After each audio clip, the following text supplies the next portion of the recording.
gathers us together for relevant and interactive conversation. We're very excited for a conversation with Hillary Bachelder and Patrick Shepard, talking about CIFF 44 streams and the documentary Represent. My name is Bob Kirshner. I am a staff member at the Cleveland Leadership Center. I have had several comments on the bow tie and why I'm dressed up. This is my voting outfit. It's my red, white, and blue. It is habitually when I vote, this is what I put on. So before everything shut down, I actually went down to the Board of Elections, and if you would have run into me, this is what you would have seen. So in the spirit of democracy and voting, I wanted to wear this for today's conversation. I'm going to go over a few housekeeping items before we begin, and then I will turn it over to Dan Moulthrop and Marianne Crossley, who will provide some words of introduction. Just to note, we will be recording this session. We want to be able to share this on our website afterwards, so you'll see that the recording has started, as noted in the upper left-hand corner. Everyone's muted upon entry. This is done just to help reduce some background noise while the conversation is happening. But when we shift to question and answer, we have some questions, and we'll certainly gather them via chat, but we'll hope that you can ask them yourself as well, and I'll get into that in a second. To increase the engagement, please, if you're able to, enable the video so that we can see your if you haven't had a chance to rename yourself on for your own image, there's 3 dots there. You can click on that and rename yourself. That'll help everyone know who's commenting and asking questions during the Q&A. And if you want to adjust your view between speaker view, which creates the larger screen, or gallery view where you can see everyone at once, that is in the upper right-hand corner of Zoom. So again, with the Q&A, we're going to start here in just a second, and Hillary and Patrick will have a great conversation, but we will have time toward the end of our 45 minutes together for some Q&A, and you can go into the Manage Participants section of Zoom and raise your hand, and we'll call on you that way, or if you prefer to type something directly into chat, you can do so as well. So we are happy to partner with the City Club of Cleveland for this conversation and discussing the film. And the next 2 organizational CEOs that are going to speak, I'm proud members of both organizations, and want to turn it over to Dan Moulthrop from the City Club, and then Marianne will follow. Dan. Bob, thank you so much. I'm also a proud member of the Leadership Cleveland and the Leadership Center. I was a member of the Leadership Cleveland class of 2014. And it's a real honor to be here with all of you. This film, it does some really important work in revealing the lives and the journeys of people, actual, real, individual citizens who decide to step up and run for office. It's a calling, and it's one that that we at the City Club think is a unique and valuable and important calling, which is why we do the work that we do, providing a platform for candidates for office and also elected office holders and public officials to connect with the constituents they serve. Our partnership with the Cleveland International Film Festival goes back many, many years, and we're really glad to be able to continue to work with the festival to bring conversations about films. We find that there are no conversations quite like the conversations that are inspired by documentaries. Documentaries have a unique way of catalyzing conversations of consequence, and we really, really do enjoy them a lot. So I won't say much more other than to say we're grateful to be able to be a part of this, grateful to all of you for your engagement, and grateful, Hillary, to you for your great work as a filmmaker. Thank you. I'll turn it over to Marianne now. Thanks, Dan. And I'll give a shout out. You can tune into City Club noontime programming, definitely every Friday, but also on various other days of the week. So don't forget to give that plug for City Club. Yeah. Welcome, and thanks for participating in our noontime session. Before I introduce Patrick and Hillary, let me give you a bit of a preview of what lies ahead with Cleveland Leadership Center noontime programming, which we're pleased to offer Monday through Thursday.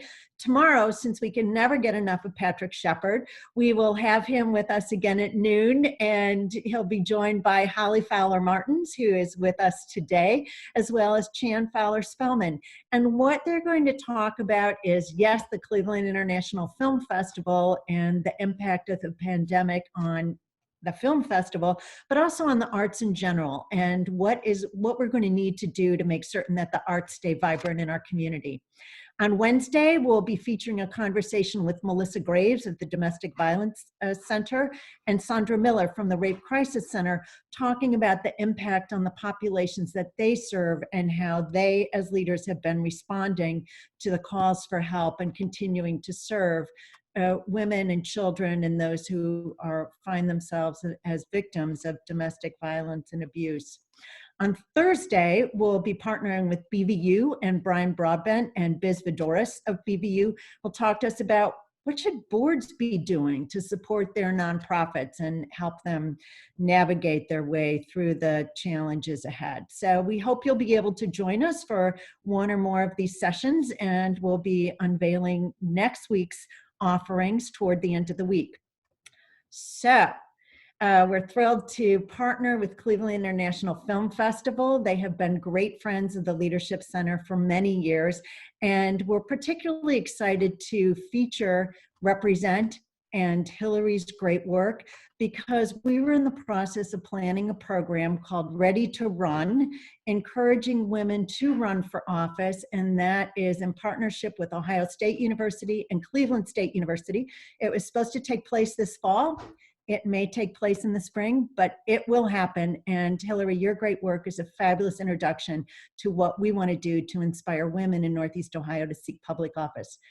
So Hillary, my gosh, so accomplished, director, cinematographer, editor of this magnificent film, Represent, and it is making its world premiere at Cleveland International Film Festival 44 live stream. Wish it was in person, and it is your debut feature film.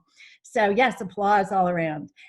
Your previous work is Emmy Award winning and Oscar nominated productions, and 2015, you were selected to participate in the Sundance Documentary Edit and Storytelling Lab.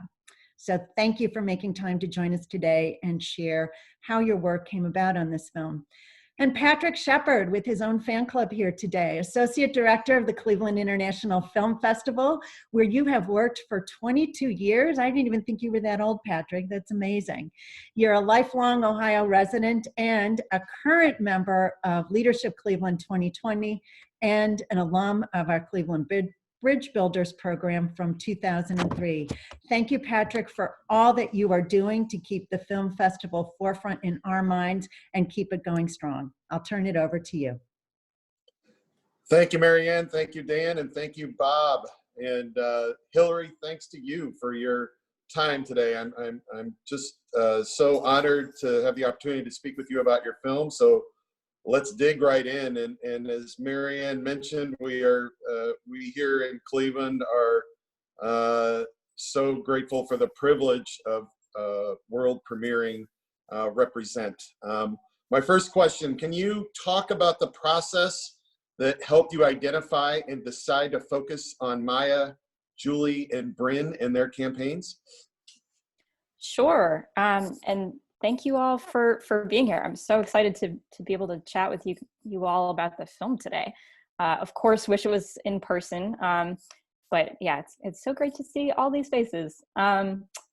So Represent came about initially after the 2016 presidential election. I sort of had a moment on election day, actually, where I went to go vote. And of course, it hadn't sort of escaped me that the presidential candidate Hillary Clinton shared my name.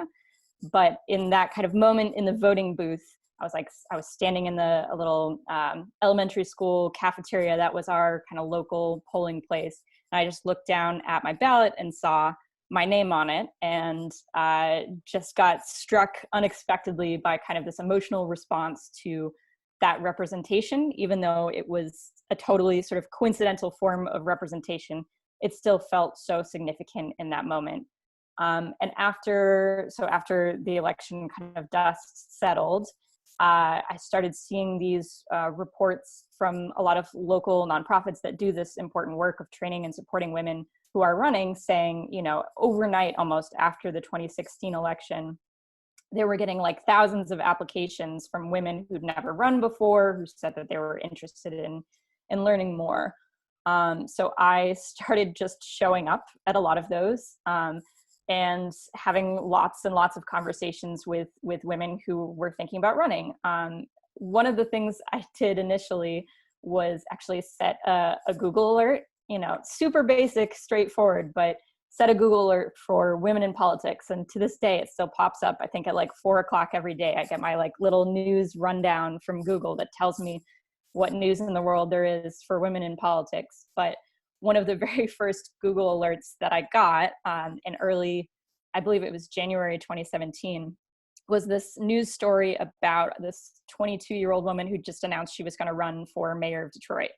So I click on the link and read all of this local news coverage coming out of Detroit that's saying, like, look at this incredible woman who's, you know, at that point she was still in college, who's just announced she's going to run for mayor. So I was like, I think that's something I need to go check out, and got in my car, and I'm based in Chicago. So I drove the 4 or 5 hours up to Detroit to meet Maya. It was clear pretty quickly that she just was an incredible and passionate young woman who would be really an incredible story to follow. And then soon after that, I actually connected with Bryn, sort of through a series of networks. One of these training programs I went to was actually in Wisconsin, and it was primarily a training for women in farming and agriculture who are thinking about running for office. And I loved that cross section, and I loved all the women there that I got to meet. And unfortunately, none of them were quite in the position where they were launching their campaigns. But I was like, please put this out into your networks. Like, help me find a farmer who's going to be running for office. So they did their work and kind of spread the word across the Midwest. And I ended up getting an email from Bryn that was like, you know, hi, my name's Bryn. I think I've got this email forwarded to me from 6 different people. I think I'm the person that you're looking for. So connected with her kind of that way, and had some phone calls, drove out to Ohio. It's about a 6-hour drive from Chicago to Granville.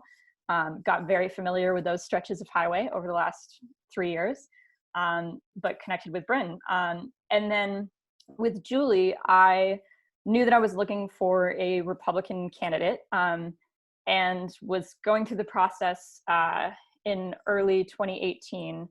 After the kind of local and state level filing deadlines had passed, I was just kind of going through these lists in Wisconsin, in Iowa, in Indiana, Michigan, and Illinois to research all of these first-time female candidates. And unfortunately, there were few enough Republican first-time female candidates that I could research each of them individually at that time. And ended up going to some local forums in Illinois and connecting with Julie. And after, you know, I had a conversation or two with Julie, I was like, I think she's just such a fascinating, she brings such a fascinating perspective to the story. And it was sort of easy to see how they all kind of fit together. All right. Well, and I think each of the 3 candidates, and I love the cross section, by the way. It was bipartisan, so you have 1 Republican, 2 Democrats. You've got somebody in rural Ohio, suburban Illinois, and in Detroit, Michigan. But can you talk about the different types of barriers that each of these 3 brave women faced on the campaign trail? Sure. Yeah, and expanding a little bit on that, I think I did try to be deliberate about the different candidates that we were casting. So as you kind of just pointed out, we had sort of a rural, an urban, and suburban race. We had a couple of different levels of office represented, and they all come from very different backgrounds and kind of demographic boxes, which is something we wanted to be conscious of, but obviously there was a lot more that sort of informed us or me filming with them as well. You know, you have to kind of go on gut instinct to say like, this is someone that I connect with, this is someone who feels relatable, and so that was important as well. But so for each woman, I think you do really, unfortunately, see the impacts of systemic sexism and kind of unconscious bias come through in lots of different kind of interactions we see on camera, or hear each of the women kind of sharing with us. Beyond that, you know, Maya certainly suffers from ageism. You have a lot of folks who just will not take her seriously as a candidate, will not, you know, kind of make the effort to look into her experience, just purely based on her age. And I think certainly both Maya and Julie, as women of color, are up against those barriers as well. I very intentionally chose 3 women who had never run for office before and didn't necessarily have those kind of established political connections. And certainly none of them came from, you know, crazy economic wealth or resources either. So they were all kind of running these scrappy campaigns that had varying levels of support from their local political institutions as well. And so that was something we wanted to represent fairly in the story as well. I think you see Bryn in particular does have the support of her local Democratic Party. Hers was tricky because her race was nonpartisan, and in some ways, you know, she was in a little bit of a tight spot where, you know, in a county like Licking County, Ohio, having the backing of the Democratic Party front and center might have done her more harm than good. So some of the work that they were doing was a little bit more behind the scenes. Whereas, you know, Julie, we see struggle to get any kind of support from the Republican Party in Illinois. There was a lot going on behind the scenes with the Republican Party at the time at the state level. You had the incumbent Republican governor running this really tight primary, actually, and the decision making at that level was really to not support some of these down ballot candidates. So again, you saw Julie moving forward essentially independently without that party level support. And then Maya as well kind of struggled to find, I think she connected individually with a lot of leadership in Detroit who were excited to tout her as this, like, look at this incredible, inspiring young woman. But when the chips were down to like, okay, are you going to publicly endorse her? What kind of support, what kind of systems can we activate to get this woman elected? You know, I think she had a much harder time finding those tangible resources. And so that was another thing that I hope to express through the film was, you know, we need these tangible things. It's not enough for folks to kind of pat Maya on the head and say, good job, look at how inspiring this young woman is. We need to make sure that folks like Maya have a path to office. And by the way, there's a clip of it in your film, but there is a 2-minute YouTube video of Maya's campaign song, which is amazing, and I encourage anybody to watch the whole 2 minutes. It's extraordinary. So especially considering that of the 3, it seemed like she had the least amount of support around her. She was pretty much on her own, running her own show, and very bravely, I might add. So Hillary, you were interviewed by the anchors of our SIF Speaks podcast, Dee Perry and Aaron Spears, and thank you for participating on that. And just a brief pitch that we have a series of podcasts that are interviewing a variety of directors, and you can find more information about that on the Film Festival website. But one of the most surprising takeaways for me from that was that the first cut of your film was 5 hours, 5 hours of film. So can you talk about some of the elements that you left on the editing room floor as you pared the film down to about 94 minutes, please? Yeah, I think many other filmmakers relate. You start with these monster edits. I didn't promise that those 5 hours were good, but they were 5 hours of footage that I loved. You know, I would have watched. But certainly, yeah, the cut started, and we were filming for really 2 years consistently, and ended up shooting, I think, close to 300 hours of footage in that time. So there were so many directions the film could have gone, and it's always a process at a certain point of just focusing. But that being said, there were so many kind of tangents that I would have loved to go on. I mean, in that 5-hour version, there was a lot more kind of digging into these local issues that I was fascinated by. There was a lot in particular in Granville around like what were the local issues, and in particular, there was the high drama one was around the building of a fire station, which is certainly an important local issue that that was really galvanizing kind of that election. And so we went into the ins and outs of pro fire station, anti fire station, and the nuances of how that played out for Bryn and for Melanie, who is one of the women that we see that she runs against, and for Kevin, who's the other kind of incumbent trustee that we meet. And so, yeah, there was so much we dug into there that I was fascinated by, but I think obviously ended up on the cutting room floor. Another piece of it that I really regretted losing was I actually did a lot of follow-up filming with some of the women who were associated with these campaigns. So with Bryn's team, we sort of meet in the film a woman named Michelle, who is a volunteer working with Bryn, who kind of went on to be her campaign manager.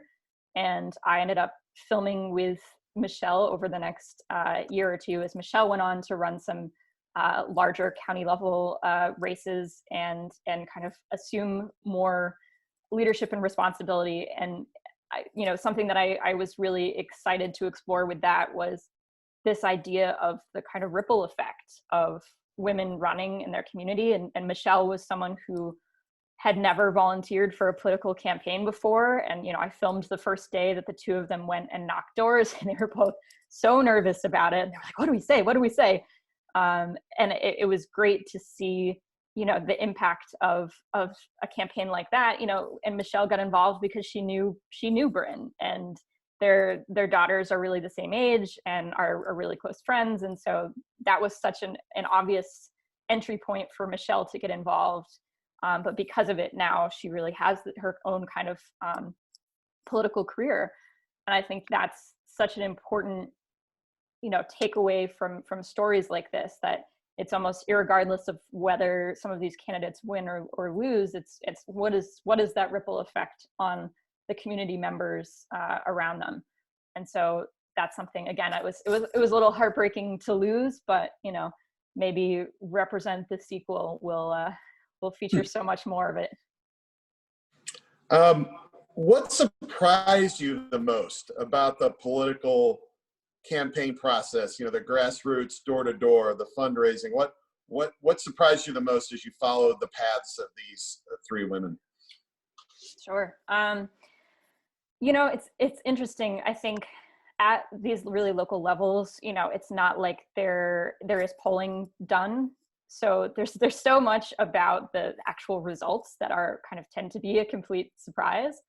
And I think as a filmmaker following these candidates really closely, you get pulled into their bubbles, their worlds, and it's hard to be objective after a while, to have a clear sense of how the race is going. And so I was in as much suspense as anyone, kind of on all the election nights, like watching those returns come in. It was I was sweating and crying and hugging and kind of all the rest. But I think part of what surprised me in a really positive way is I really loved seeing how passionate and hardworking all of these candidates were at the local level. It made me, I think, feel so much more self-aware of the work that I need to do in Chicago and in my neighborhood to stay tuned in to what's happening at the local level in my neighborhood, my community. And it was also just kind of shocking to see the level of drama that was also associated with some of these relatively smaller campaigns. I think when we were pitching the film, in the years that we were going through production, we were talking to potential funders and distributors and everything. And some of their questions would be like, well, is this going to make an interesting film? Like, is there enough drama? Is there enough going on there, like, that you're going to be able to capture and see? And it was pretty apparent early on that, like, all of these issues that are happening at the national level were really boiled down and hyper present in these local races. And I think one of the reasons that I was interested in filming at this level too was knowing that I think if you do sort of seek out these candidates at the national level, they might be a little bit more polished. They might be a little bit more self-conscious, a little bit more self-aware about what they're willing to present on camera. And I think we had so much access at this local level to tell stories that felt really honest, you know, and people were willing to open up and truly be human about their experiences. And so that was, you know, that was surprising as well, and something that I'm really grateful for so many people kind of opening up and sharing those stories with us. So about 30 years ago, I volunteered for political campaigns, and we were always looking for good people to run for office because it's so difficult to find people that have the bravery to go door to door and can also raise money to support their campaigns. And in my mind, these three women, I mean, these are the type of women that you would be hoping that you could find as you work through community organizing. So can you share any updates about Mia, Amaya, and Julie and Bryn since the film completed? Sure. So Bryn, this is a spoiler alert for anyone who hasn't watched the film yet. So cover your ears or run out and watch it right now. Bryn was elected as trustee and we see in the film. Her re-election campaign starts in 2021. She's running again, which I'm obviously thrilled about. You know, she's considered running for higher office, but at the moment is loving the work that she's doing at the local level. So I am way too tuned into Granville politics, but I still kind of watch and observe and cheer her on from the sidelines. Maya took a job at Google where she is kicking butt in their marketing department, which I think also sort of makes a lot of sense from what we see some of the strengths just in her campaign video. She's like clearly a brilliant marketer. And so she's been doing good work with Google. She's been going back to graduate school, actually.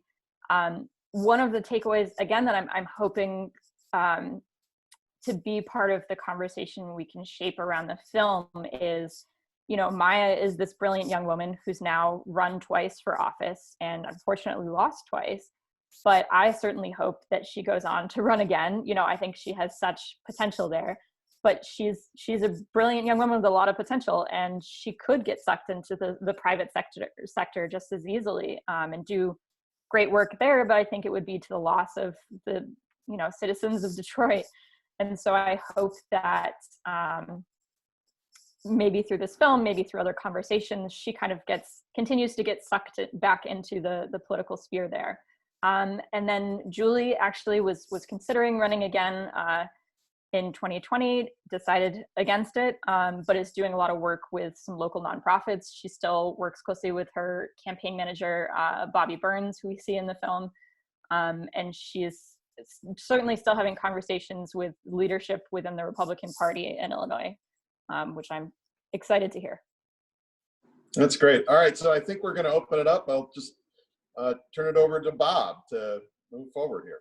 Yes, thank you, Patrick and Hillary. If you do have a question and want to send it in chat, please do so. Otherwise, go ahead and raise your hand. If you click on the Manage Participants, you'll see your name and can take action that way. But I will get us started with a couple questions that have come through. And this first one, I want to tie together actually the film festival and your work, Hillary. The theme of CIFF 44 is See Beyond, which is appropriate on so many levels right now. And each of the candidates in the film is portrayed really embrace this theme, and you saw them articulate that in different ways and why it is they were running for office throughout the film. The one moment that really has stuck with me is this just intimate moment where Bryn is taking her daughter to the polling location, and she's voting on voting day. And you don't even see them. It's a whisper that got picked up via audio, and I think you're looking at the polling location, and she tells her that she needs to remember this moment. And her daughter asks why, and Bryn responds, because I'm doing it for you. And it was really just a tender moment in the film. So Hillary, my question for you is this: what's your see beyond moment? Apart from highlighting these women, what is it that you wanted us as viewers of the documentary to kind of see beyond and really dig into? That's a good question. There's a couple of things. I really hope that this is a film that does inspire people to engage with democracy. And I think that could mean running for office. That could mean volunteering for a campaign or donating to great candidates in your area. Or it could just mean being a really informed local voter. And so I hope that this is a film that manages to present some of the kind of systemic failings, and we're trying to walk this balance at the end of not being too pessimistic and not being too optimistic. We don't want to tie it up in a bow and say, look, like, problem solved, a handful of great women candidates can change the world. Well, yes, they can, but we have to elect them first, and we have to support them, and we have to hold them accountable, and we have to stay engaged. And so I hope that people connect with these stories on a personal level and kind of take that and run with it in their democratic institutions. And then I hope too, I was very deliberate about choosing candidates on both sides of the aisle. And that was an interesting and very educational experience for me, just as a person, as a filmmaker, and as an individual citizen. It was a fascinating push out of my own bubble. And I hope that that's part of what people take away as well, is I want the film to nudge folks to be a little bit self-examining of some of our own preconceptions and biases. I mean, I will admit to being pretty far left, very progressive, and it was fascinating for me to stand with Julie on election day, and everyone who's walking past us who knows Julie's a Republican is assuming I'm a Republican as well, and to see the kind of things that progressives were kind of shouting at her was upsetting, and and so it was a chance for me to, again, kind of nudge myself and hopefully our viewers outside of our bubbles a little, and recenter civility and a thoughtful engagement around democracy. Great, thank you for sharing. One question that just came across to chat here privately is, so Joe Biden in his presidential campaign has announced that his vice president, his running mate, will be a woman. And the question was would love to hear your thoughts on Biden's process and the stakes in selecting a VP candidate. Sure. I mean, I think it's great to make that kind of commitment. I think equally important, something that I tried to get at with a film called Represent is there is some kind of level of symbolic value to pure kind of demographic representation, like seeing people of color, seeing women, seeing LGBTQIA folks in office in and of itself is important.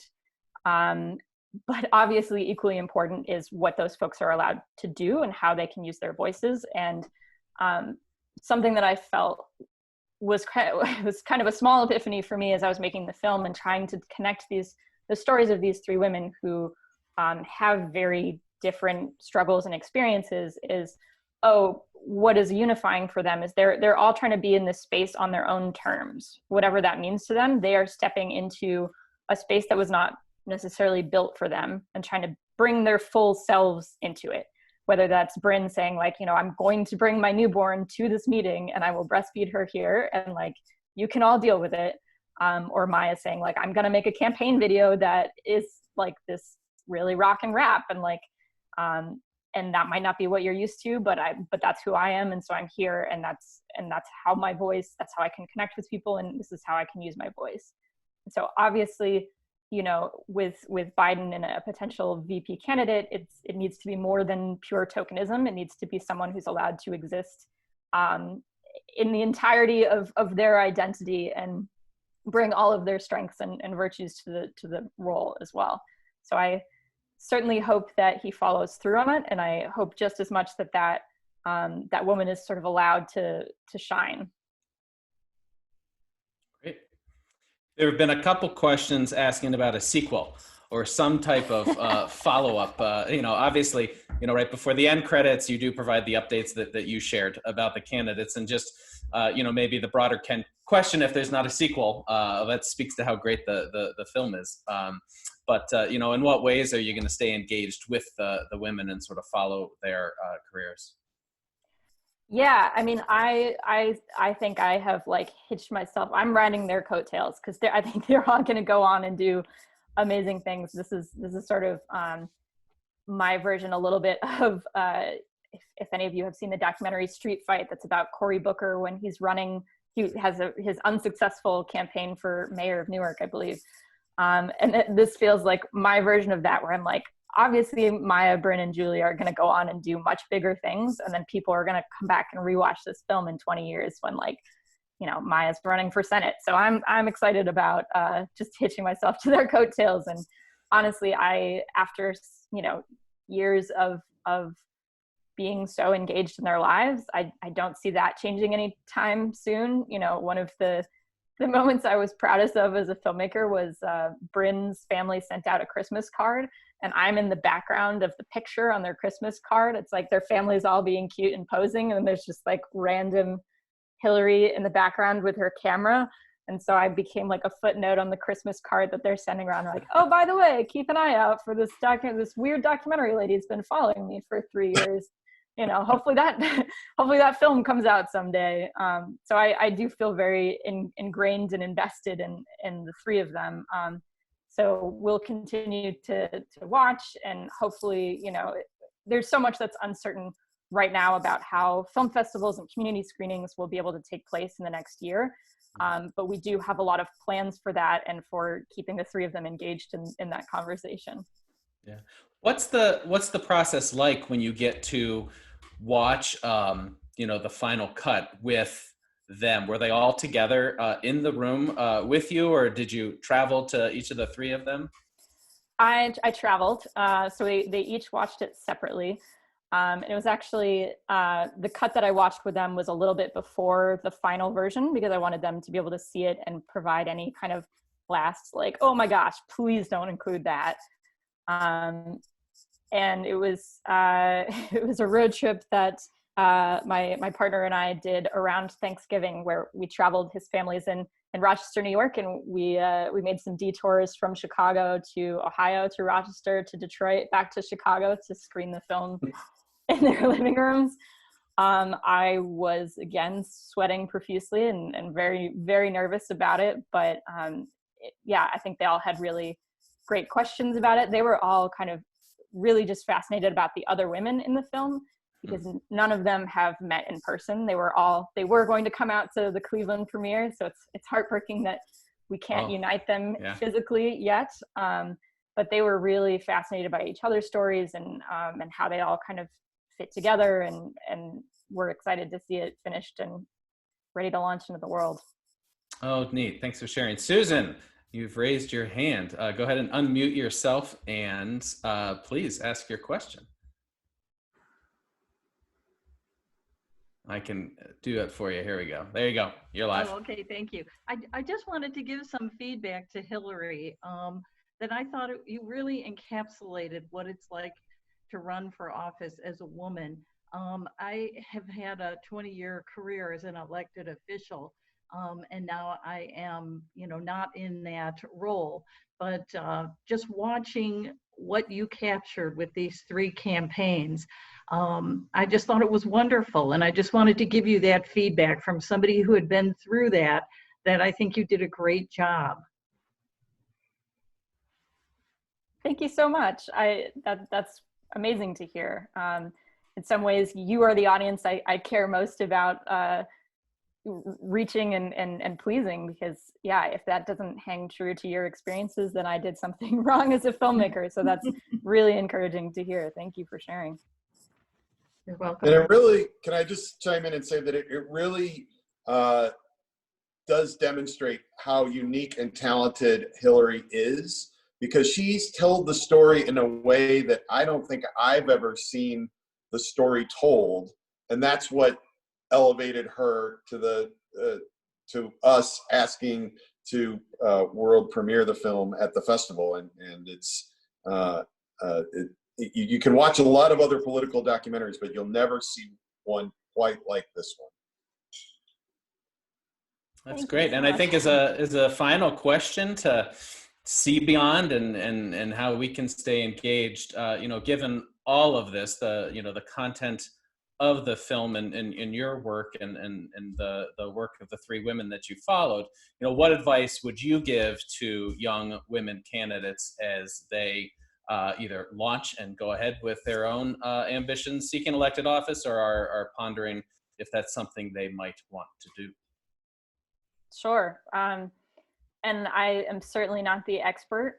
There are so many other, again, like great political organizations who do this work and could give more specific advice. But I think I hope they do. I hope they find offices. I think part of the fun is there are so many local offices that people might not be familiar with. I mean, in Chicago, we vote every 2 years for water reclamation district members, and there are just so many of these offices that I think might be in line with people's experiences and ambitions and ideas. So I would encourage people to really do the research at those local levels and see how you can get engaged. You can be a committeeman, you can be a committee person. And so I hope young women do follow through. And I hope also that they don't get too discouraged if they lose that first race. It's okay. It's okay to be sad about that. It's okay to be upset about it. But we all need you to keep running and keep coming back. Great. So thank you, Hillary. Really appreciate your work and your time, and Patrick as well. As you know, we've chatted, but we've been pinging each other in social media too. We've been a busy CIFF Streams household. So we have until tomorrow at 11:59 p.m. to ring through the rest of my 12 movies at least that I need to see. So we'll see how that goes. But that's the struggle every year with the film festival. You never get to see everything you want to. So Marianne, turn it back to you. And Dan, I didn't know if you had any closing comments as well. Yeah. So Hillary, thank you so very much. Just hearing you speak about the film has just absolutely makes it come alive. I think your love for the cause, your love for the candidates, as well as your love for the film is just so well demonstrated. And it's my hope maybe we can tap you to come and be in Cleveland in person when we are able to launch Ready to Run. And maybe that would even be an opportunity to bring these 3 amazing female candidates to inspire more of our women to seek political office. So that's great work. Thank you. And Dan, since you didn't give a shout out to what's coming up at the City Club, I'll give you a minute to do it now if you want. Sure. Probably most importantly and germane to this conversation is that for our Friday forum this week is with the president of the National League of Women Voters, talking about the 19th Amendment, ratification of the 19th Amendment, but also ballot access across the country, which as we enter our final day of mail-in balloting here in the state of Ohio is definitely on everybody's mind. We're also working on potentially a conversation between our Secretary of State and the Governor of Oregon, of course, place where, oh, is my connection unstable? Am I dying? Am I losing everybody? The state of Oregon is where they've done mail-in balloting for quite some time. This Wednesday, I don't want to compete with your programming on Wednesday, but we'll have the council president, city council president, Kevin Kelly, talking about how to reduce social and economic inequities in the post-COVID world that we are seeking to create. So I hope you all can join us for any of those. Good. Thanks so much, Dan. Thank you, Patrick. And again, many thanks, Hillary. And we hope that you'll all join us tomorrow. You're going to hear a little bit more about Represent and about the role of the Matriarchs, as well as the film festival and the arts. So we really hope that you'll be able to make time to be with us. Have a good and safe afternoon, everyone. Thank you so much. Thanks, everybody. Thank you.